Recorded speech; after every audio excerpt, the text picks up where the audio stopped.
Hello, everybody around the world. Welcome to this yet again another webcast by the Conference Board. We're having a good pace and a good rhythm in 2020. Great to have you with us again or with us for the first time. We have a very ambitious and holistic topic for this specific webcast. As you've seen in the title, The Future of Commerce, Innovation and the Workforce. We're going to cover all of those. I can pretty much guarantee that to you.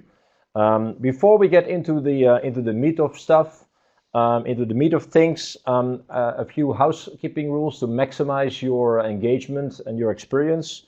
We want to make this as interactive as possible. For those of you who have been here before, you have noticed how interactive they have been, and that always leads to not only a better discussion but maximizing insights at the same time. So please don't hold back your questions. I'm going to weave them into the conversation as I see opportunity thereof. If you do not see me reacting immediately to your question, don't panic. I may refer back to it at a later stage. But I just need to manage things to make sure that we keep the flow of the conversation going. You can download the presentation as well if you like what you're seeing. There is a file download button for you to use. You can toggle full screen and smaller screen on your interface. By all means, if you like what you're going to hear today, don't hold back and share it with your colleagues or with friends or with anybody you like as of tomorrow when the material is going to be available. That was one thing. The second thing is credits. The insights here are going to earn you credits if you stay online for the entire webcast and if you follow the live session only. So that's only for you here today, not on demand later on. We have a new thing here, which I've not seen in the past. 3 types of credit this time: HRCI, SHRM, and then the one I had seen before, CPE. So type your full name, email address, and specify the specific credit you're after in the space provided. And on CPE, also make sure you click OK for the 3 pop-ups that occur during the program. If you miss one, you don't get the credit. So be even more attentive than usual. With that out of the way, I'd like to introduce the speakers for today. Welcome back, Pam Anderson, co-founder and CEO of New Edge. Pam and I have been doing, probably this is our 5th or 6th webcasts already over different topics, different items, different subjects. Always a pleasure to have you back. Pam, are you there? Yes, thank you. It's good to talk to you again. Welcome to have you. Wonderful to have you back. Welcome back. And then she's bringing actually an old P&G colleague, an ex-P&G colleague of mine, Bob Godefroy, we would say in Brussels, but in proper English, I guess, Bob Godefroy. He joined New Edge as an opportunity advisor. And then you know me, I guess. There's a reference to me. I'm the moderator. I am the owner of the Innovation and Digital Transformation Practice or Institute of the Conference Board, and I lead the European Innovation Council as well. But anyway, you're not here for me. I'm just trying to make sure that things move smoothly. And having said that, let's smoothly move into the crux of the matter, and I will gladly hand it over to Bob to take us away. All right, thank you, John. Good morning, good afternoon. Thank you for having us. The plan today is to share our perspective on the importance of preparing your business for the coming future. And over the next 30 minutes or so, we plan to share some principles on how to future-proof your organization, and we'll use some examples, both good and bad. So in the end, we want you to gain an appreciation for the lenses that we look through to see the future, and also to see how you might look at the future of your businesses through these lenses. And if all of this harmonizes with you, as you look or evaluate your own businesses, at the end we'll give you some contact information, and by all means, give us a call to discuss this further. So these concepts that we're going to share are very simple, but they're not always easy to keep in front of your mind as your business faces different pressures and challenges. So let's start off with an example right away that sums up how fast things can change and how bad things can hurt, if you will. So The folks in the North America might recognize the outline of this logo. Maybe in Europe, possibly not. I don't think there was a big spread there.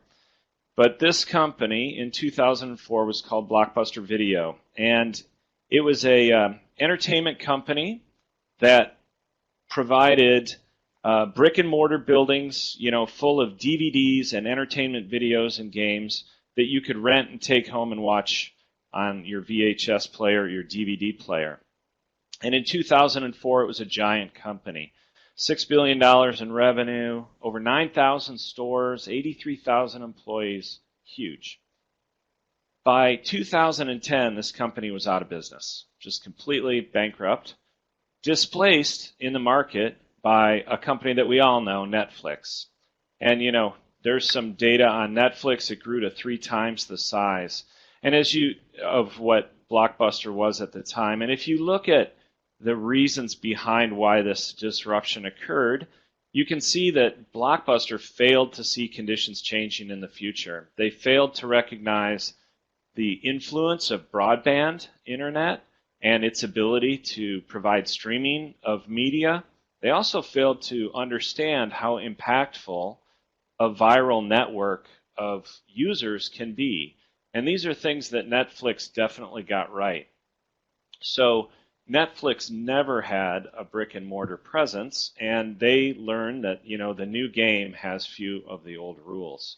So there's 2 crazy facts about this disruption of Blockbuster, and the first one is that in the year 2000, Netflix tried to sell itself to Blockbuster for $50 million, which against a $6 billion company, that's not very much money. And they were laughed out of the room. And the CEO of Blockbuster said that Netflix is a very small niche business that is losing money at this time, and there was no way they were going to buy them. Now in 2006, the CEO of Blockbuster, as he watched his business start to evaporate, sort of got religion on this and wanted to start a streaming system for Blockbuster. And an activist investor in the business had him fired and had an internal person take over the CEO spot at Blockbuster. And what happened there was they doubled their bet on brick and mortar stores for these DVDs. And one of the big innovations that tried to propel them forward was that they eliminated late fees. So if you kept your DVD more than one day, the late fee would be eliminated. So really, it's just a very sad story about not watching the conditions and having bad things happen to you. So we'll talk a little more about that, but first a little about us. John introduced Pam and I, so we won't spend any time on that. Pam Henderson's on the phone. I am here with you, and just a little bit about New Edge. So New Edge is a strategy innovation partner, and we help companies grow and create strategies for growth into the future. And our claim to fame, if you will, is we think in terms of opportunities, not in terms of ideas, and we'll talk more about this in a little while. And we have a really strong process for unlocking these. One of the very strong advantages we have is that we use an ecosystem of about 4,000 experts to generate our views and to help our clients understand the industry that they're in, but also adjacent industries and analogs. And really what we try to do, the way we do this, is to help companies see, focus, and act. So this is kind of a mantra. We want to have clients see the full landscape of the possibilities that are out there, and we'll show you how we do this with the systems view of things. And then we also want them to focus on the most important things, because you see all the time in companies that you can look at market data, but that's just your market, and it's not really able to help you see disruptions coming. Or you can look at very broad influences in the world like urbanization, and they don't really help you focus on what to do in the future. So we try to walk that balance, and get you to focus in on what you need to do. And then finally, we want to have companies act, because really, if it isn't innovation if it doesn't make it to the market. So all the innovation ideas in the world are great, but they're only good if they make it to the market. So we've done this. We've helped about 75 companies, Fortune 500 companies, and you'll recognize many on here. And we've worked across B to B, B to C, even B to G, which is business to government, all kinds of different areas, even family companies. So I mentioned before that we think about things in terms of opportunities. And we really have pioneered this way to look at innovation that takes into account all the factors and systems that are required for success and growth. So we've been doing this for about 17 years. So over the course of just about all of our engagements, we've found 4 principles that really ring true over and over and over. And we'll talk about these kind of in turn. But in summary, there's ideas don't equal opportunities. The conditions are changing very fast. Opportunities exist at intersections. And there's an importance to gaining alignment within your company that really can't be underestimated. So I've talked a lot about opportunities, but I haven't really defined what an opportunity is. So embedded within the word opportunity is this Latin word from hundreds of years ago called ob portu, and it's a nautical word that means into port.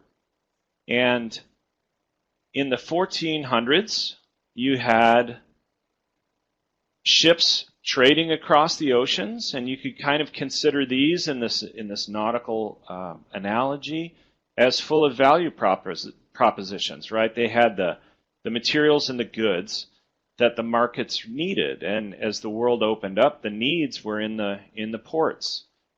But this word ob portu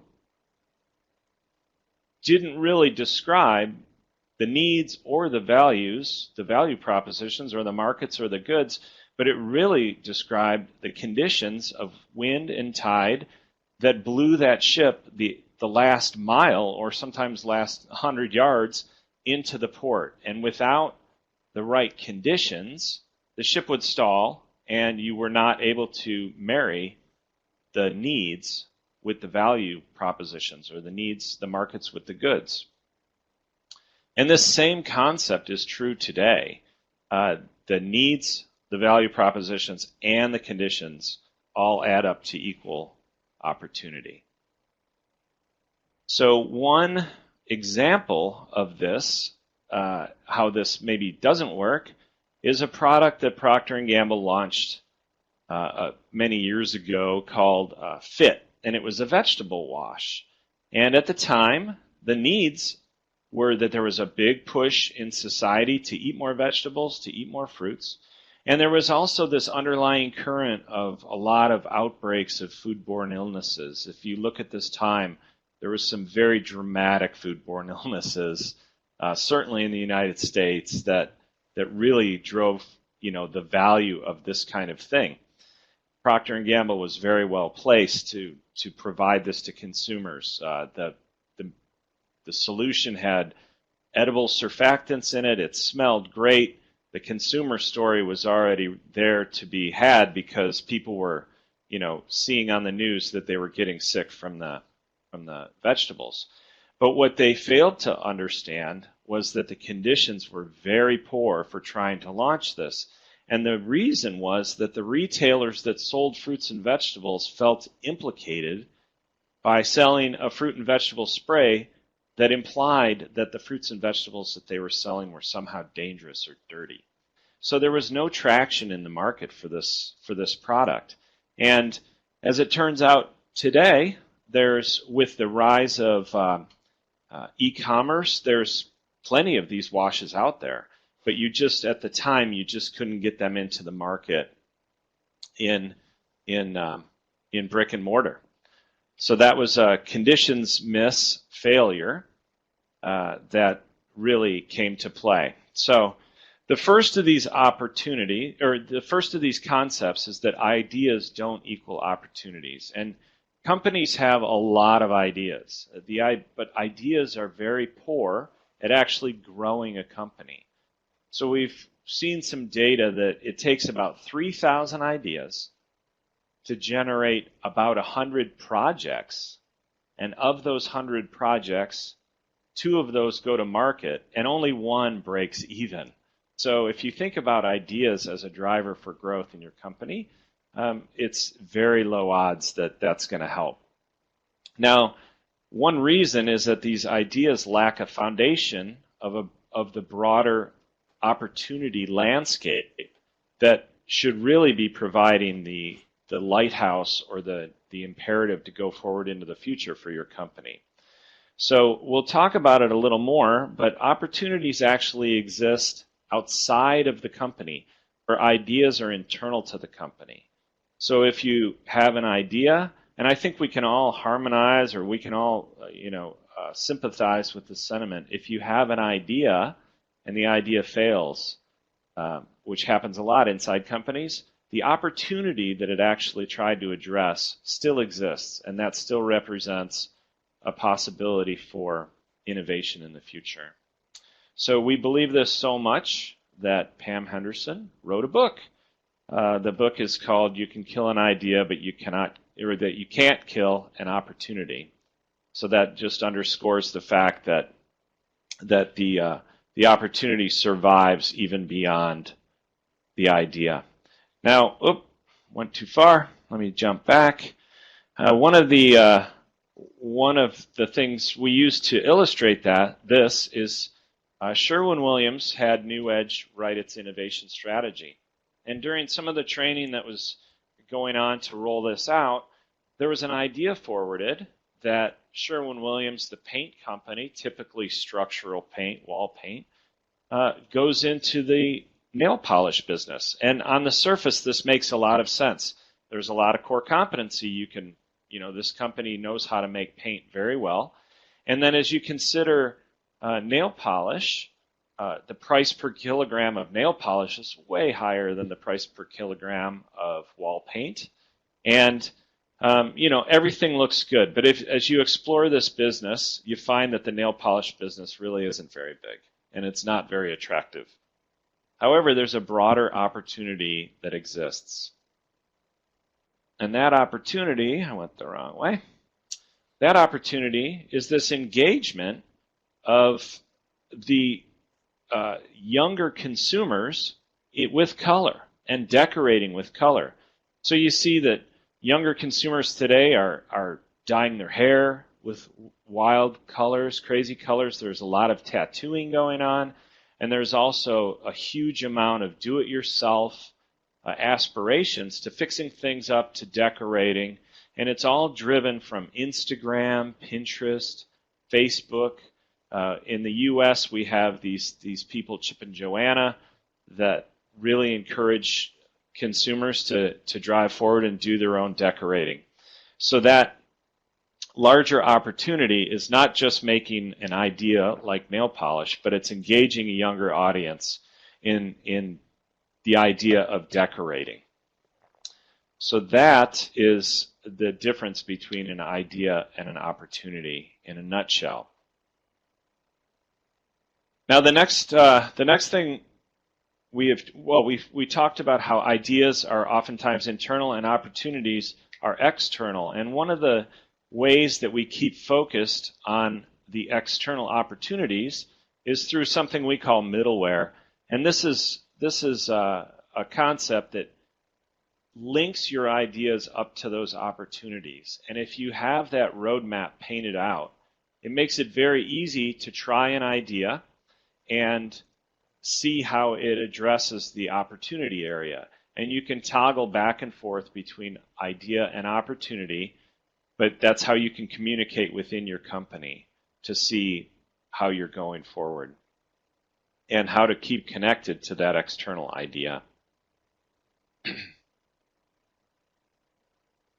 So I would like to now share an example of how it's not all bad, right? A lot of the examples I've shared so far are quite grim, and I think we have an example here that is quite optimistic and shows a good use of conditions. So Procter & Gamble wanted to get into Africa and saw a huge need around hygiene and health in Africa because it's very, many parts of it are very poor, and the health and hygiene is very poor. And of course, the value Procter & Gamble brings to it is they have very effective hygiene products. So as they explored that area or that market, they realized that until they kind of provide clean water, and women and mothers are, can keep their kids and their families from getting sick or even dying from bad water, that there really wouldn't be a market for the kind of products that P&G wanted to sell in. So they went to change kind of the conditions of Africa to help build the ability to sell their products into Africa later. So they did this through a clean water sachet, and it looks like they've delivered about 1 billion of these through different NGOs. This was very strong in Kenya. About 11 billion liters of clean water, and it also empowered women to carry along P&G products and sell those as they handed out these water cleaning sachets. So that's one area where you can get into changing the conditions that drive your business. Okay, the second principle is that conditions are changing very fast. I said that these were very simple concepts, but they're oftentimes hard to keep in mind. Now, this idea that conditions are changing very fast is really becoming more and more dramatic. In fact, it's been said that the world today is changing as slowly as it's ever going to change. And that's a scary thought, but one that makes us really want to look at the changing conditions.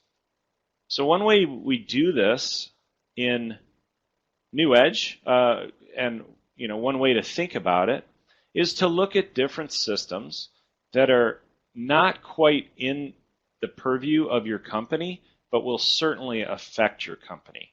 And today, the title of this talk is how the changes in workforce, innovation, and commerce can affect your business. And what we do in this process is we look across 6 different sources or 6 different systems. These are technology, the market, the ecosystem, which means just the ecosystem of society and the business, the expression of the business, your business model, and linked to that, how your organization is set up to deliver that business model. And what we do is we look at what's happening today, and then we also predict what's happening in the future. And you can start to see the arc towards the future that you can use as an alignment tool to talk about what the future will be like for your company. So let's just take a look at some things that are changing today in each of these areas. And I have 3 examples here. And the first one is in this idea of innovation. John and I came up through Procter & Gamble, and innovation back then was a lot of internal experts that would deliver insights and technologies to the business that they would create into products, go out and test those with consumers, and then try to sell those. And nowadays, innovation is changing so rapidly that everything is up for grabs, or everything is open to discussion. And the one we see here is 23andMe.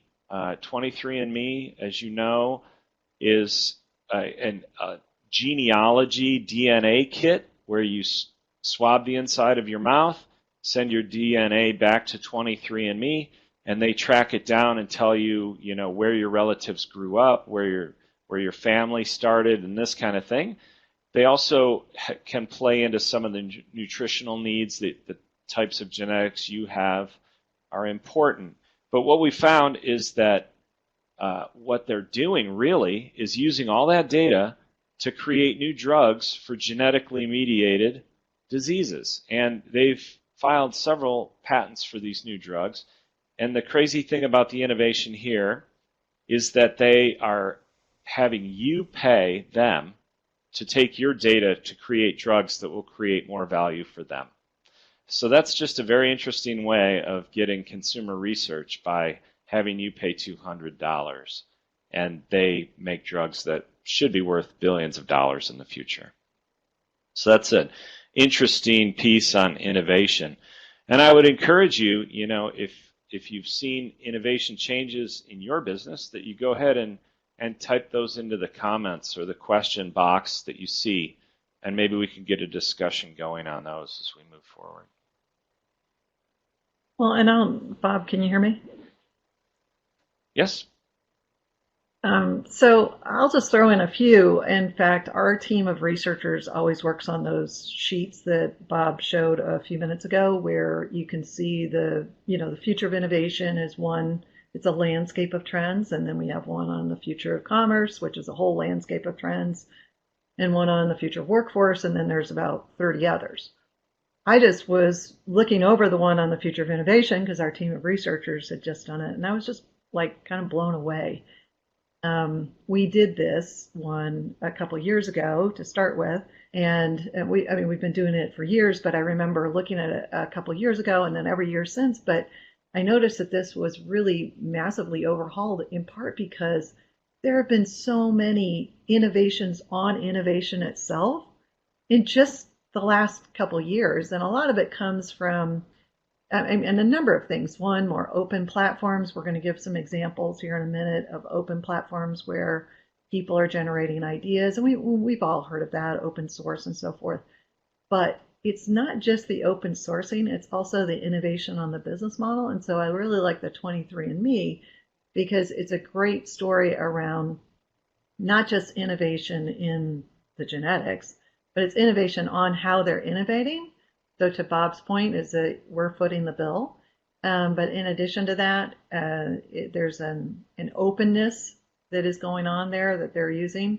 They also are using data to essentially, they could completely disrupt the pharma industry, because if the pharma industry proceeds without this level of data, they're not going to be able to innovate as quickly. And so I'm sure you're all under pressure for things like agility and cross-functionality, and now with coronavirus, doing things remotely and with teams remotely. So I think to Bob's point, we would really welcome some creative thinking from you all, comments on what you're seeing in terms of how innovation itself is changing. I think a couple other areas, some of you might be involved in, how you're innovating on how you're going to market. Another one might be the lab of the future, what R&D is going to look like in the future. And then in a few minutes, what we're going to do is show how you can start to see innovation changing, commerce changing, workforce changing, and how all three start to converge. And we've got some examples. One example of a company where they've innovated on innovation. They've looked at the changing workforce and they've looked at the changes in commerce and brought them all together to create bigger platforms. So again, want your perspectives. I know it's always kind of takes some time to think through what you're thinking is changing in innovation, but we'd love your perspectives as well. Back to you, Bob. Okay, thanks, Pam. So the second example we have here is on how commerce is changing. And you'll see that there's an overlap of innovation with commerce, even in these examples. But this is the importance, and we'll talk about that, of where these things intersect. But this next one on commerce is around the company Lego, where Lego kits for years were designed by Lego designers, and now Lego has opened up the design of their kits to the public. So they run contests, and people will submit designs for Legos that they've prototyped themselves using Legos, and they submit these, and the public group that's viewing these upvotes or downvotes these ideas, and the top vote-getting ideas then become products that Lego sells, but they've already been vetted through kind of the consumers of Lego. So it's a very powerful way to let people design your products, but by the time they're launched, they've already been somewhat quote unquote tested by the public that you're trying to sell them to. So that's a very interesting adaptation. And this arguably has breathed new life into Lego. The next example we have is one around workforce. You know, there's more people in the world every year. There's more older people in the world every year. And we keep hearing about robots taking over a lot of the work that we do. So this is a company in New York, in the eastern side of the U.S., called York Exponential, but they are leaning into the Industrial Revolution 4.0 by providing robot rentals that can come alongside a workforce in order to do repetitive jobs or jobs that require high precision and repetition, like say a short run of welding patterns. And they can bring these robots in, program them, run them, and take them out of your facility in just a matter of weeks. So something, you know, you've heard about the robot revolution, and it sounds expensive and permanent, but this company is helping to facilitate it because they also understand that humans are still needed, but they're there to provide this solution in the future, which is an innovation of its own. Very interesting. Okay, so the third principle that we want to talk about is that opportunities exist at the intersections of these different systems that Pam and I have talked about. And the one way one example to illustrate this, and I'll let Pam talk about this, is John Deere. So Pam, if you could talk about this for a minute, that'd be great. Yeah, that's great. Thanks. So interestingly, with John Deere, we've been working with them for, as long as since I started the company. And we started by doing their overall corporate innovation strategy. And this was about 17 years ago. And the situation that they were facing was that they were trying to invest in all of these new areas, but they were focused very much on their core competencies in a kind of narrow way. So they were focusing on things like, hey, we build machines, we bend metal, we paint it green, and that's their words. And so then they looked at things like, well, we could, bend metal and paint it black or camo, and we could do machines for the military or lots of other areas that felt really close in. But when we looked at the changing conditions, which is that 1/3 of opportunity is the changing conditions, we saw that in the future, a lot of the businesses that they were in, ag, construction, forestry, were going to be quite different. And they were going to be very heavily data oriented. Well, when we went to Deere with that, they said, we don't know anything about data. That's not our core competency. They just killed a business that had overly invested in data kind of ahead of its time. And so they were real resistant.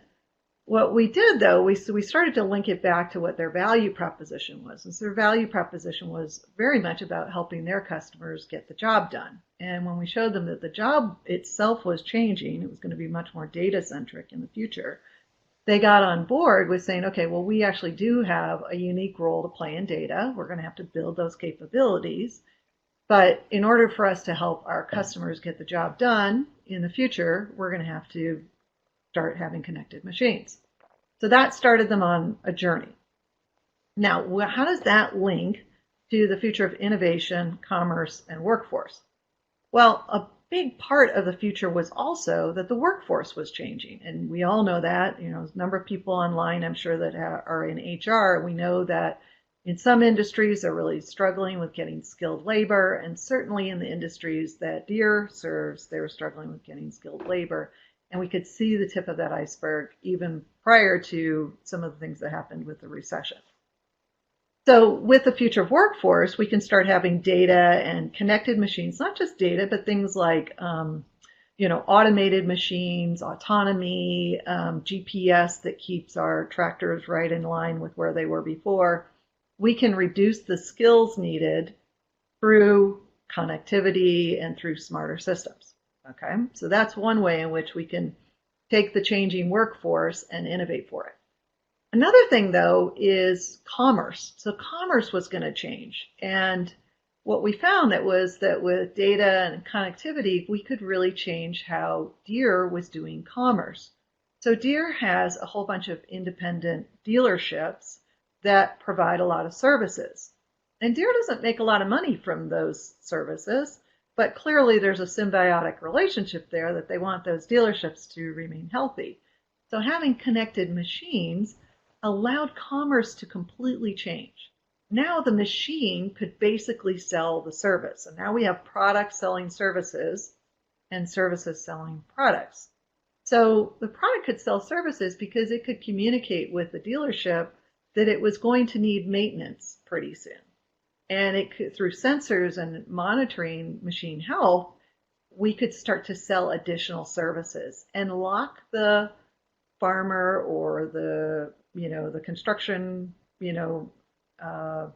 manager, lock them into a dealer to provide those services rather than somebody else.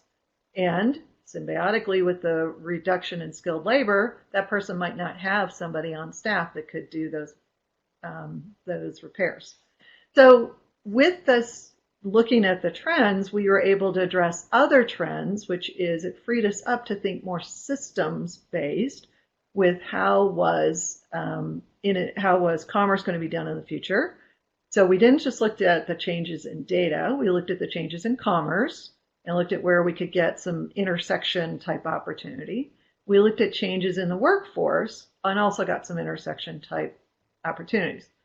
How was it that we looked at how innovation itself was changing? Well, innovation is also more data centric now than it's ever been before. And now what we had was, in the past, we used to do ethnographies where we would go and hang out with people at the site and watch what they were doing, but not ever be able to observe everything that was going on in a farm or a construction site or whatever. Now the machine could do some of its own ethnographies. And so an example of that was, one of the big discoveries was that machines were left to idle sometimes for an entire day. Okay, not a good, friendly environmental thing. But the reason was because during the harvest, you needed all your machines up and running, ready to go, and people literally would run and jump on the machine and go do part of the field. And now what we saw was something we probably never would have observed before, or even maybe noticed, was that these machines were sitting around idling for an entire day. So we got data, we got the data that we needed for customer and consumer insight through the machine itself. So now our machine is selling services, it's doing jobs the workforce used to do, and it's doing its own ethnographies. So what's interesting here is that what happens a lot of times when we look at trends is that we tend to look at them in a very singular fashion. And I can't imagine there's anybody listening that has not done, somewhere in their organization, hasn't done something on the future of connectivity and data. Okay, somebody has sent a bunch of people to conferences on digital transformation. Somebody sent people to conferences on IoT, right? And then those people come back and they're extremely informed. But then they're kind of a prophet in their own land. They're having to run around and try to transmit that knowledge to everybody. And unfortunately, what it doesn't do is it doesn't look at your system. So your system is made up more than just digital transformation. Your system is also made up of the more kind of everyday things like commerce and workforce and innovation, as well as your end industries and other things like finance and so forth.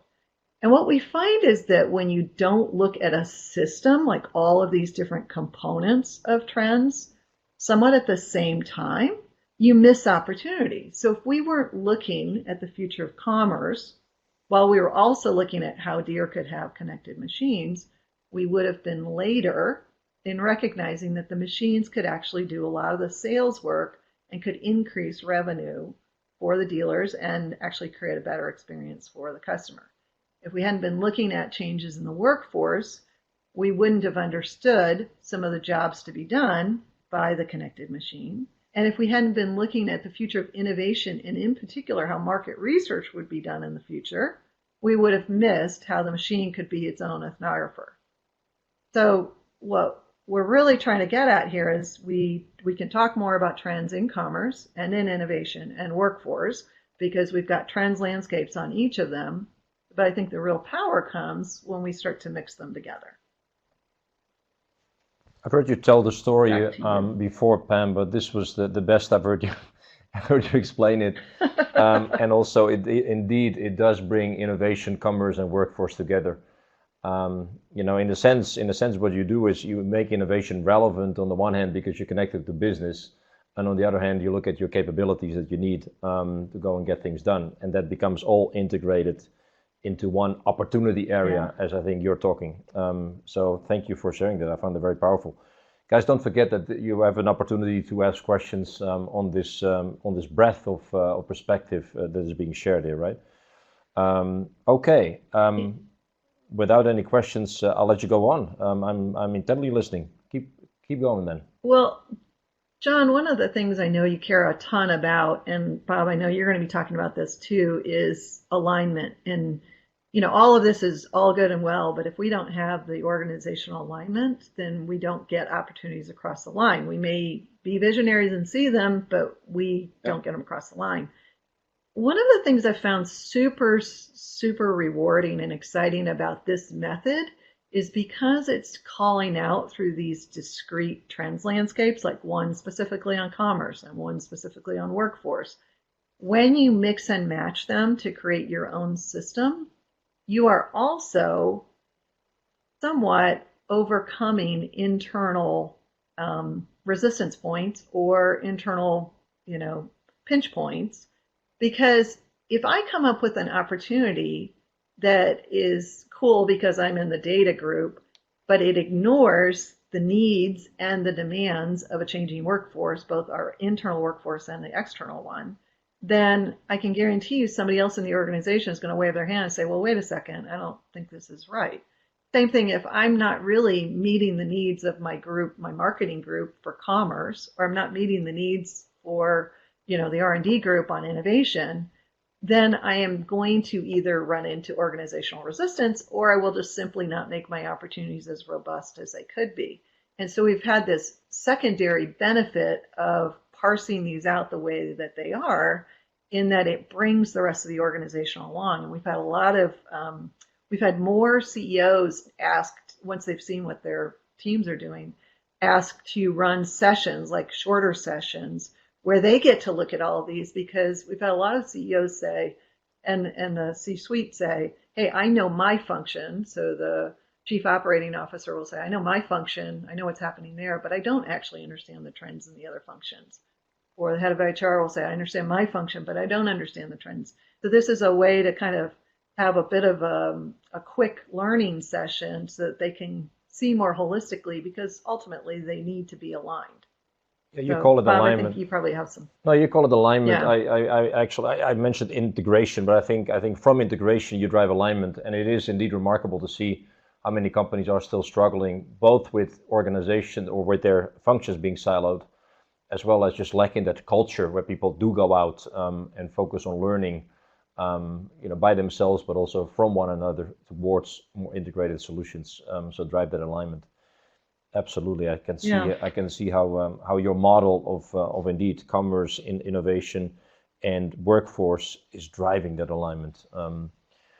Excellent. So thanks for that further perspective. Bob, you have anything to add on this? I have one question I want to ask. Well, let me add you any perspective on this specific point if you want. Well, just on that point, John, we have we've looked at plenty of different systems, and on this integration of systems, one of the tools we use is kind of this pattern of hexagons, right? So we're all interested in innovation for our companies, but what other systems are important for that innovation? And here you see this is just an example of what it could be. So you could have integration across the future of innovation, but also of regulation, or of water, or of protein, or the way people are fed, or the way products are moved to the market. So it's looking at that view very holistically and across several different aspects that gives you this intersectional opportunity landscape.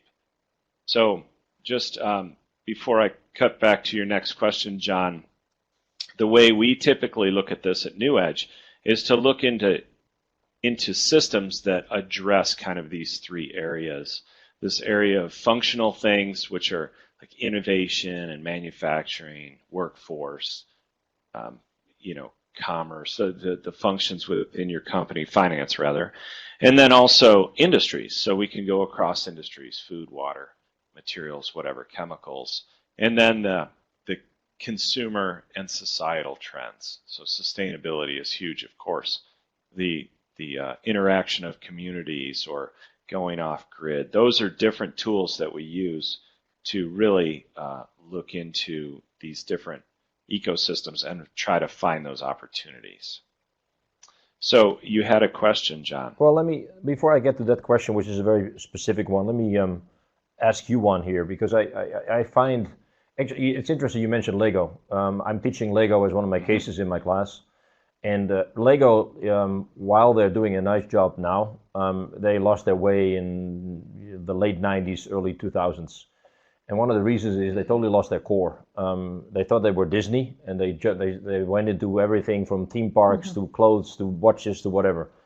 So losing the core is something that sometimes happens to companies, and they go down, and Lego almost went down. Other companies are not seeing the opportunities because they stay too close on their core.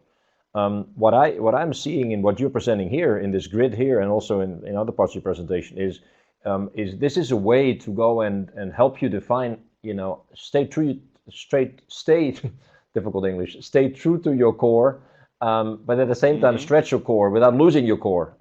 This makes you very intentional. It gets you very intentional about where you want to play and where you don't want to play. Is that fair? Any thoughts on that? Absolutely. I think that's very fair.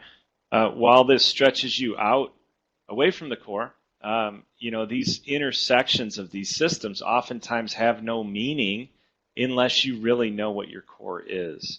So if you look at how commerce is changing or how the marketplace is changing, if you don't know what you have to address that intersection, then it's just another trend of, urbanization is increasing or the stress on water is increasing. But if you know what you really do for a living currently, you can see how there's an opportunity in those gaps using your core. So I agree with you completely that the two are really linked. So let me run through 3 examples here of things that we're seeing now that are very interesting in the convergence of several of these systems. So this one example is the interaction between commerce and the workforce. What we see coming in the future is right now, I think I can speak for maybe just about everybody, but Amazon is the way that you get your products through e-com. And in the future, as more and more things are connected through some of these other innovations like 5G, when you start to have products that are literally connected to the internet, they will measure the usage within your home. They'll know when they get there. They'll be able to communicate back to the factory how much is being used. They'll go back and tell the production folks how much demand forecast there is. And then as the product or whatever nears the end of its lifetime, it can have another one sent to you in sort of a subscription model. So maybe someday, and not too far off in the future, we'll see Amazon become less of a retailer and more of just a distribution center for a lot of these products. I think you'll still need that. You won't have factory to consumer, but there will be this big cutting out of the center in commerce, which is a really interesting way to think about the future. Another example here is between the three things that we had talked about: commerce, innovation, and workforce. And that's in this company called Quirky. So Quirky is still a small company, but what they do is you send them an idea, and they design, build, and launch that idea into the marketplace. And then they pay the inventor a royalty, which is shockingly low for an innovation guy like myself. I think it's 1.5% or so. But they've given out like $11 million worth of royalties so far. So here you have this thing where innovation can be democratized across a very wide range of innovators. But there will be these companies like Quirky that come in and launch that thing into the marketplace and take care of all the problems that come along with trying to start a business or be an innovator. And then finally, our final point is just this importance of alignment. And Pam has talked about this some, but if she could wrap us up a little bit, I think she's got some views on how important it is to align across your company to bring those future views into a usable form. Pam. Yeah, so I think one of the big challenges with doing any trends work is getting alignment around those trends. We'll say it's better to have 10,000 people, meaning your staff, it's better to have 10,000 people thinking about 10 core trends that are important to your business than to have some little group of 10 people that are responsible for looking at all the change and have them know about 10,000 trends. So it doesn't do any good to have these little SWAT teams that know about all the trends and not the larger organization. So the first area where we need alignment is simply around what are the key trends.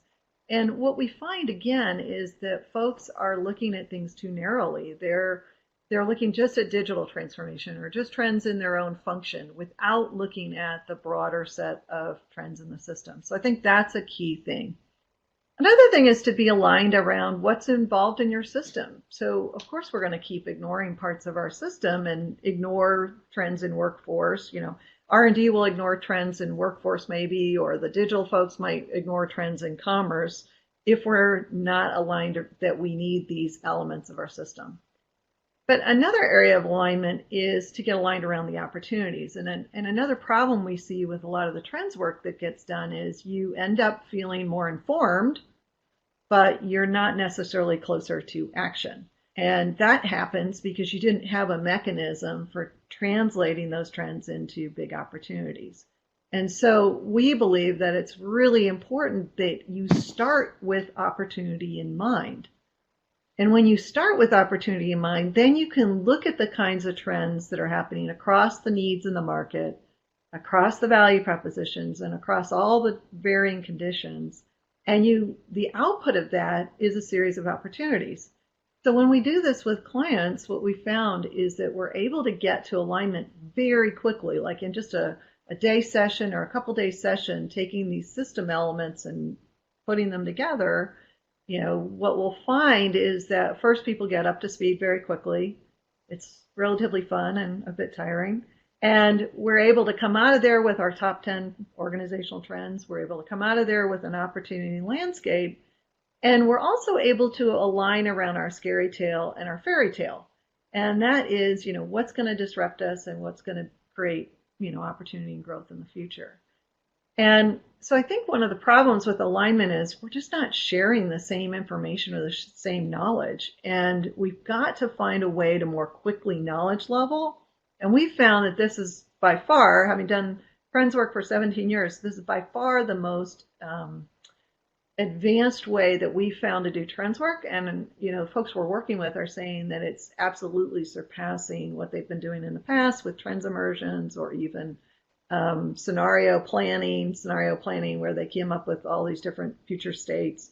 This seems to be getting them closer to opportunity and then action. And a number of our clients have been able to shave off months and months in their strategy work by approaching things in this direction. So I do think that the reason it's been really successful, though, is just this ability to drive alignment. Yeah, and I guess it also addresses what I sometimes call the post-it hype.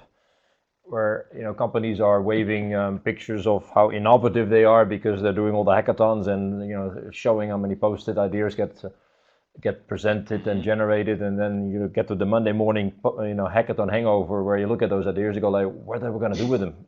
They don't fit anywhere of where we play or where we want to play. And I think what you're doing is adding discipline in this area. So I can see the power of what you're doing, and I can only hope that that companies are going to seek your help to go and get that alignment so that they can focus, because it's not only driving results, but it's also so demotivating for an organization to do all the ideation in the end, for nothing, frankly. Now, there's one question that I wanted to make sure that I give credit to, and maybe that drives to the alignment point here. Maravich is asking the question, which is, what are the opportunities for all the leaders, and I'm not taking this personal, for all the leaders 50 plus to position them in innovation? Which there is an implication here, I guess, that it's more difficult to innovate for people that tend to be a bit older. Do you have any perspective? Is there a generational issue when you work these things with senior leaders? Any perspective? Pam, if I could try to answer that. Go ahead. Yeah. I think it's a great question, and as another 50 plus, and I've spent a lot of time in innovation. The one thing I would say is that the gray hair people oftentimes have this view. They've been around the sun several times, so they've seen what's come and gone and what works. And oftentimes they really understand the core of their business. So they're able to see the integration of these systems quite a bit easier maybe than some of the less experienced people. That's not to say that they're not creative and innovative and looking for opportunities as well, but it seems like there's a wisdom that comes with spending a long time in a company or in an industry and understanding how the intersectional things play out. Well, maybe we are biased because we are older, but I would also agree with you that it's not so much age, it's more, do you have a fixed mindset or a growth mindset? And if you're interested in this area, I would recommend reading Mindset by Carol Dweck, which gives you a tremendous amount of insights in this field. We are 2 minutes before the end. Any closing comments, Pam and or Bob? 1 minute. The other thing I'd add to that was my first thought as well, was that I think that they bring phenomenal experience, but I also believe that the opportunity formula of need, value, conditions is really valuable. Because for people that say we've tried that and it didn't work, I think the key dialogue there is it says, okay, great, but have the conditions changed? We've found that really relaxes folks that feel like they need to be the keeper of all historical knowledge of the organization to say, no, we've tried that 10 years ago and it didn't work. So the opportunity formula is quite freeing to those folks, and I think gives them license to think more broadly and use that great experience. Excellent. Bob, any last thought? Just the final thought. As you think about the future for your company, we would love to continue the conversation with us. So give us a call. Thank you, John. Thank you. And thanks again for your Upward 2 introduction. Don't forget Upward 2 equals opportunity. Thank you all for listening and engaging. I hope you found this useful. If you do, again, share it with everybody and join us for next opportunities. One opportunity is joining the Innovation Council. If you are a senior innovation leader, we have an Innovation Council both in the US and in Europe. And we are about to launch a Chief Technology and Innovation Officer Council at the same time. So don't hold back. Reach out to us. You can find me on LinkedIn or other conference board references. I'm sure you're able to find us. Thank you, Pam and Bob. I really enjoyed your story. Very insightful. Don't forget to give us feedback so we can improve our next sessions. And with that, it's exactly the hour. I wish you a wonderful rest of the day, evening, or night, or wherever you are, and hope to see you again at the next episode. Thank you very much. Bye-bye.